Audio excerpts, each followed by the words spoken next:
नमस्कार। कैसे हैं आप सब लोग। आशा करता हूँ आप सब लोग बहुत अच्छे से होंगे।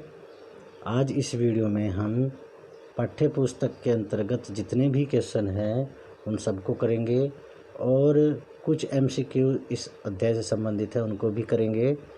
तो आप एक एक क्वेश्चन को अच्छे से करते चलिए और इस पर हम विस्तार से चर्चा करने वाले हैं। कुछ क्वेश्चन हमने पहले वीडियो में कर लिए थे, लेकिन इस एक ही वीडियो में हम सभी क्वेश्चन कर लेते हैं। तो ठीक है, शुरू करते हैं। पहला क्वेश्चन क्या है? अतीत में विदेशी किसे माना जाता था? उत्तर है मध्यकाल में गांव में आने वाला कोई भी अनजान व्यक्ति जो समाज और संस्कृति का अंग न हो, विदेशी कहलाता था। ऐसे व्यक्ति को हिंदी में परदेसी और फारसी में अजनबी कहा जाता था। मध्यकाल में क्या होता था?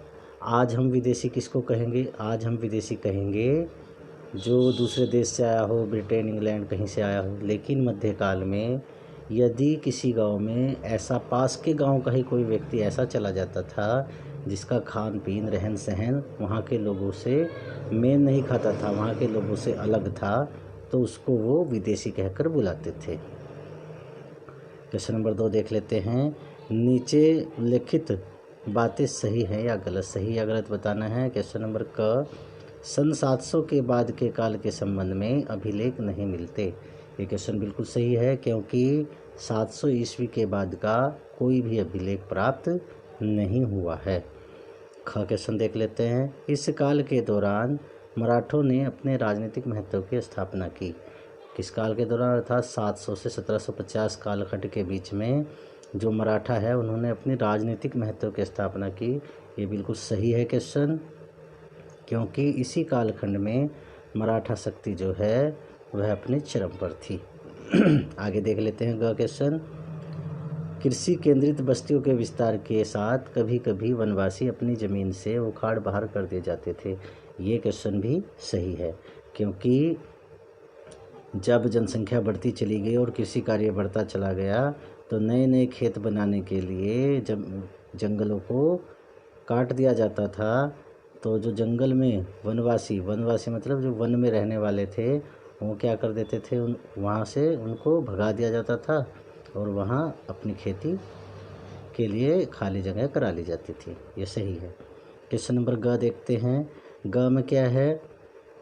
सुल्तान गयासुद्दीन बलबन असम तथा कश्मीर का शासक था। ये गलत है। गयासुद्दीन बलबन का शासन असम, मणिपुर और कश्मीर में बिल्कुल नहीं था।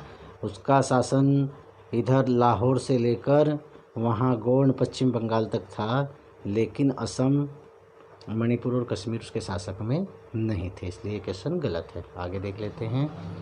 रिक्त स्थानों की पूर्ति करें। पहला क्वेश्चन है अभिलेखागारों में रखे जाते हैं। अभिलेखागारों में अभिलेख रखे जाते हैं, यहाँ दस्तावेज दिया, ये भी बिल्कुल ठीक है। अभिलेखागारों में दस्तावेज रखे जाते हैं। ख क्वेश्चन है 14वीं सदी का इतिहासकार था। तो 14वीं सदी में वैसे तो बहुत सारे इतिहासकार थे, लेकिन इस अध्याय के अंतर्गत जियारुद्दीन बर्नी का नाम आया है, इसलिए यहाँ पर हम यही रखेंगे। पिछली वीडियो में हमने मिनहाज सिराज बता दिया था, लेकिन मिनहाज सिराज जो है वो 13वीं सदी का इतिहासकार है और यहाँ 14वीं सदी का इतिहासकार पूछा है, तो जियारुद्दीन बर्नी उसमें सही कर लेंगे। तो जियारुद्दीन बर्नी 14वीं सदी का इतिहासकार था। आगे खाली स्थान दिए हैं, इनमें फसलों के नाम लिखने हैं। इस उपमहाद्वीप में इस काल के दौरान लाई गई कुछ नई फसलें।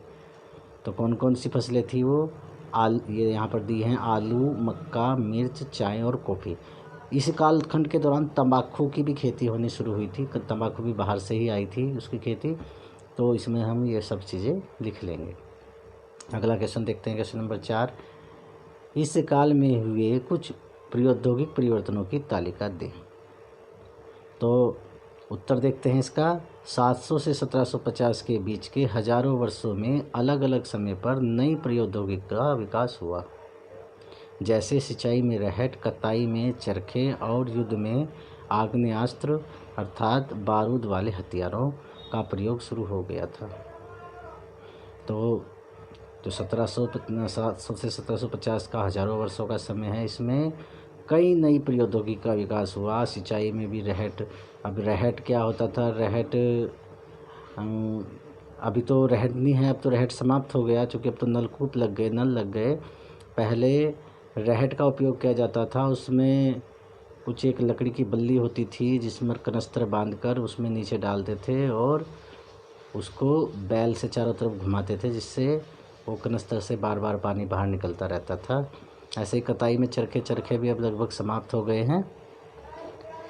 तो ये लेकिन 1750 तक की बात हो रही है, उस समय इनका बड़ा महत्व था, ये नई प्रौद्योगिकी थी उस समय के लिए। क्वेश्चन नंबर 5 देखते हैं, इस काल के दौरान हुए कुछ मुख्य धार्मिक परिवर्तनों की जानकारी दें। अब जो ये कालखंड है इसमें कई धार्मिक परिवर्तन हुए, कई ऐसे धर्म जो हमारे देश में आए उनके विषय में देख लेते हैं। हजारों वर्षों के दौरान धार्मिक परंपराओं में कई बड़े परिवर्तन आए। लोगों में दैनिक आस्था व्यक्तिगत स्तर पर और सामूहिक स्तर पर था। हिंदू धर्म में नए देवी देवताओं की पूजा, राजाओं द्वारा मंदिरों का निर्माण और पुरोहितों का महत्व बढ़ा, जो कि ब्राह्मण हुआ करते थे। इस काल में भक्ति आंदोलन का आरंभ हुआ, क्योंकि इसी काल में क्या हुआ, 13वीं-14वीं सदी के आसपास भक्ति आंदोलन प्रारंभ हुआ, जो कि कर्मकांडों के आलोचक थे। जो ब्राह्मणों के द्वारा कर्मकांड, मतलब जो पूजा पद्धतियाँ बड़ी जटिल हो गई थी, उन कर्मकांडों की बात हो रही। इस काल में 7वीं सदी में इस्लाम और 16वीं सदी में ईसाई धर्म का प्रादुर्भाव हुआ। जो इस्लाम है कब आया, 7वीं सदी में, क्योंकि 570 ईस्वी में मोहम्मद साहब का जन्म हुआ था और उनके जन्म के बाद उन्होंने इस्लाम की जो स्थापना हुई, उसके बाद इस्लाम क्या हुआ हमारे देश में 7वीं सदी में मोहम्मद बिन कासिम आया था सर्वप्रथम, उसी समय से ही हमारे देश में इस्लाम धर्म का आगमन हुआ। और 16वीं सदी में 1608 ईस्वी में यहाँ पर ईसाई आए थे और उसके बाद ईस्ट इंडिया कंपनी आई थी, लेकिन उससे पहले ही ईसाई धर्म का प्रचार करने के लिए कुछ लोग आ गए थे। तो इस कालखंड में कुछ नए धर्म भी हमारे देश में आए। आगे देखते हैं,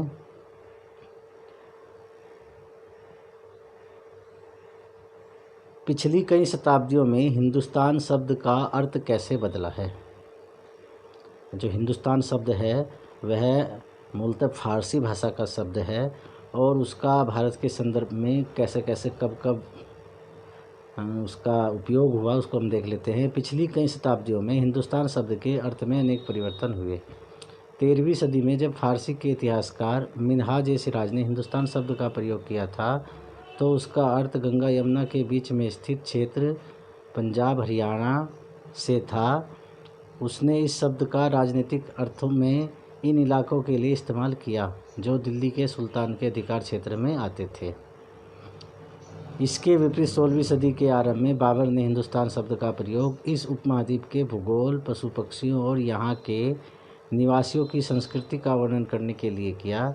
यह प्रयोग 14वीं सदी के कवि अमीर खुसरो द्वारा प्रयोग किया गया शब्द हिंद के ही कुछ समान था, मगर जहाँ भारत को एक भौगोलिक और सांस्कृतिक तत्व के रूप में पहचाना जा रहा था। क्या हुआ पहले जो मिन्हाज सिराज है इतिहासकार, उसने 13वीं सदी में हिंदुस्तान शब्द का जो प्रयोग किया था, वो जो उस समय सल्तनत के सुल्तान थे और जो उनके क्षेत्र के अंतर्गत आता था, पंजाब, हरियाणा और गंगा यमुना के बीच के कुछ इलाके, तो उनको ही हिंदुस्तान कहा था। लेकिन अब हिंदुस्तान कालांतर में क्या हो गया, पूरे भारत को ही हिंदुस्तान कहा जाने लगा और अब भारत का दूसरा नाम हिंदुस्तान हो गया। क्वेश्चन नंबर 7 देखते हैं, जातियों के मामले कैसे नियंत्रित किए जाते थे। उत्तर देखते हैं, जातियाँ स्वयं अपने अपने नियम बनाती थी जिससे कि वे अपनी जाति के सदस्यों के व्यवहार को नियंत्रित कर सकें। इन नियमों का पालन जाति के बड़े बुजुर्गों की एक सभा कराती थी, जिसे कुछ इलाकों में जाति पंचायत, इसके बीच में ये लट्ठा गलत है, जाति पंचायत कहा जाता था। लेकिन जातियों को अपने निवास के गांव के रिवाजों का पालन भी करना पड़ता था। तो जातियाँ क्या थी, जिस गांव की थी उस गांव के जो रीति रिवाज थे उनको उसका पालन करना पड़ता था। और जो बड़े बुजुर्ग थे वो जैसे नियम उसके बनाते थे जाति के, वो सबको फॉलो करने पड़ते थे। प्रश्न 8 देख लेते हैं। सर्व क्षेत्रीय साम्राज्य से क्या समझते हैं? सर्व क्षेत्रीय साम्राज्य से तात्पर्य उस साम्राज्य से है जो अनेक क्षेत्रीय राज्यों को मिलाकर बना हो, जैसे संतलत साम्राज्य और मुगल साम्राज्य आदि। सर्व क्षेत्रीय साम्राज्य मतलब जो सभी जितने भी उस क्षेत्र के अंतर्गत क्षेत्र जो साम्राज्य आते हैं उन सबको मिलाकर एक क्षेत्र बनता था, जिसको सर्व क्षेत्रीय साम्राज्य कहा जाता था। ऐसा ही एक साम्राज्य दिल्ली सल्तनत था, दूसरा था मुगल साम्राज्य। आगे के देखते हैं। क्वेश्चन नंबर 9 है, पांडुलिपियों के उपयोग में इतिहासकारों के सामने कौन कौन सी समस्याएं आती हैं? हमने जब अध्याय पढ़ा तो उसमें विस्तार से इसके विषय में पढ़ा था कि पांडुलिपियों के क्या क्या समस्याएं आई। तो देख लेते हैं। पांडुलिपियों के उपयोग में इतिहासकारों के सामने निम्न समस्याएं आती हैं। नंबर 1, कई बार पांडुलिपियों की लिखावट को समझने में दिक्कत आती है, क्योंकि उस पर बड़ा बड़ा लिखा जाता था और हर जो भी कोई लिखता है, हर व्यक्ति, उसकी लिखाई अलग अलग होती है। आज हमें लेखक की मूल पांडुलिपि शायद ही कहीं मिलती है। अगला नंबर देखते हैं। मूल पांडुलिपि की नई प्रतिलिपि बनाते समय लिपिक छोटे मोटे फेरबदल करते चलते थे। कहीं कोई शब्द, कहीं कोई वाक्य। सदी दर सदी प्रतिलिपियों की भी प्रतिलिपियाँ बनती रही और अंततः एक ही मूल ग्रंथ की भिन्न भिन्न प्रतिलिपियाँ एक दूसरे से बहुत अलग हो गई। अगला पॉइंट देखते हैं। इतिहासकारों को बाद के लिपिकों द्वारा बनाई गई प्रतिलिपियों पर ही पूरी तरह निर्भर रहना पड़ता है। इसलिए इस बात का अंदाज़ा लगाने के लिए मूलतः लेखक ने क्या लिखा था, इतिहासकारों को एक ही ग्रंथ की विभिन्न प्रतिलिपियों का अध्ययन करना पड़ता है। जो पांडुलिपियाँ होती हैं वो भोजपत्रों की बनाई जाती हैं। भोजपत्रों पर जो लिखा जाता था वो उसका रख रखाव बड़ा कठिन होता था, इसलिए जब वो नहीं रहती थी तो या जर्जर स्थिति में आ जाती थी तो उनसे दूसरी पांडुलिपियाँ बनाई जाती थी और दूसरी पांडुलिपियाँ बनाते समय उसमें बहुत कुछ परिवर्तन हो जाता था। आगे क्वेश्चन नंबर 10 देखते हैं। इतिहासकार अतीत को कालों का युगों में कैसे विभाजित करते हैं? क्या इस कार्य के में उनके सामने कोई कठिनाई आती है? देखते हैं। अधिकतर इतिहासकार आर्थिक तथा सामाजिक कार्यों के आधार पर ही अतीत के कालखंड की विशेषताएं तय करते हैं। इन आधारों पर इतिहास को प्राचीन, मध्य और आधुनिक कालों में बांटा गया है। कालक्रम को विभाजित करते समय इतिहासकारों के सामने यह समस्या उत्पन्न होती है कि वे महत्वपूर्ण घटना के बाद कालक्रम का विभाजन करें। तो इतिहासकारों के सामने क्या हुआ, कई तरह की समस्याएं आई इस दौरान, क्योंकि वे किस महत्वपूर्ण घटना के बाद कौन सा कालक्रम लिखें, ये सबसे बड़ी घटना वहाँ उस समय क्या आई, समस्या उस समय आई। आगे देख लेते हैं। क्वेश्चन संख्या 11 देखते हैं। अध्याय में दिए गए मानचित्र 1 अथवा मानचित्र 2 की तुलना उपमहाद्वीप के मानचित्र से करें। चुनाव करते समय दोनों के बीच भी समानताएं और असमानताएं मिलती हैं, उनकी सूची बनाएं। हमने अध्याय के स्टार्ट में ही दोनों मानचित्र देखे। कौन कौन सा मानचित्र? एक था अरब भूगोलवेत्ता अल इदरीसी ने जो 1154 में बनाया था। दूसरा मानचित्र फ्रांसीसी मानचित्रकार ने 1720 में बनाया था। दोनों मानचित्र में कुछ समानताएं और असमानताएं थी। क्या थी? समानताएं देख लेते हैं पहले। इस मानचित्र में वर्तमान मानचित्र की भांति भारतीय उपमहाद्वीप को दर्शाया गया है। इस मानचित्र में कुछ जाने पहचाने नाम भी दिए हैं, जैसे कन्नौज, सूरत। असमानता क्या थी? अल इदरीसी के नक्शे में दक्षिण भारत उस जगह है जहां हम आज उत्तर भारत ढूंढेंगे, यानी कि उत्तर भारत जहां पर है, ये गलत शब्द लिखा हुआ है। और श्रीलंका का द्वीप ऊपर की तरफ है। जगहों के नाम अरबी में दिए गए हैं। यह मानचित्र आज के मानचित्र से काफ़ी भिन्न है, लेकिन फ्रांसीसी मानचित्रकार के मानचित्र में आज के मानचित्र से थोड़ी सी भिन्नता है। जैसे बम्बई क्षेत्र को गुजरात क्षेत्र का मानचित्र आज से भिन्न है।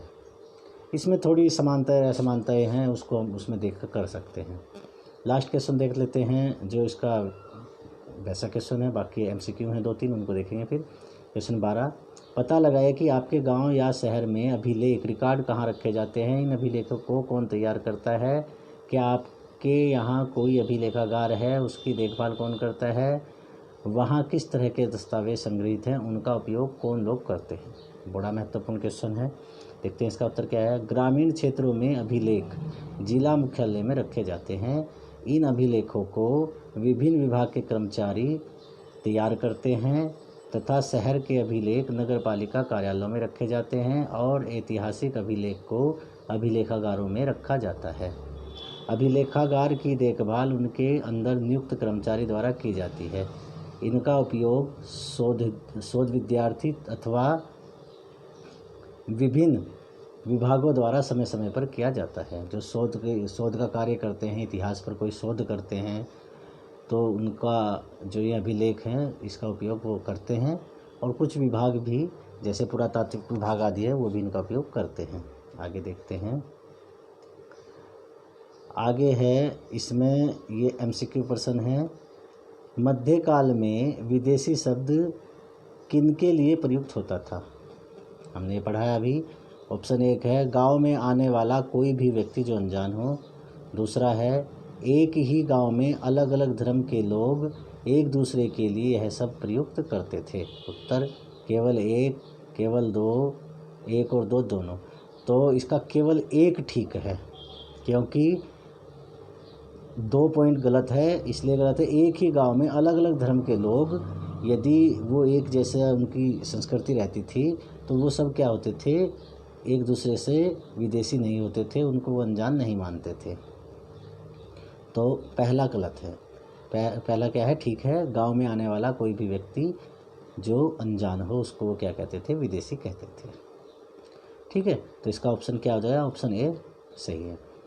क्वेश्चन नंबर 2, मध्यकाल में समाज के अंदर एक नए वर्ग का विकास हुआ, राजपूत। निम्नलिखित में से कौन कौन से समूह इसमें शामिल थे। सामंत, सेनापति, सैनिक। तो कौन कौन से शामिल थे इसमें, तो इसमें सामंत शामिल नहीं थे। शामिल कौन थे, सेनापति और सैनिक।